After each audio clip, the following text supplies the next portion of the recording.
Hi folks, it's Dr. Dave Acosta coming to you live from La Sierra Natural Foods, our neighbors.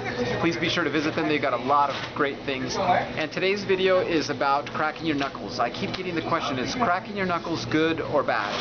So cracking your knuckles is actually okay because the tissue in between the joints doesn't have blood vessels. It's called cartilage.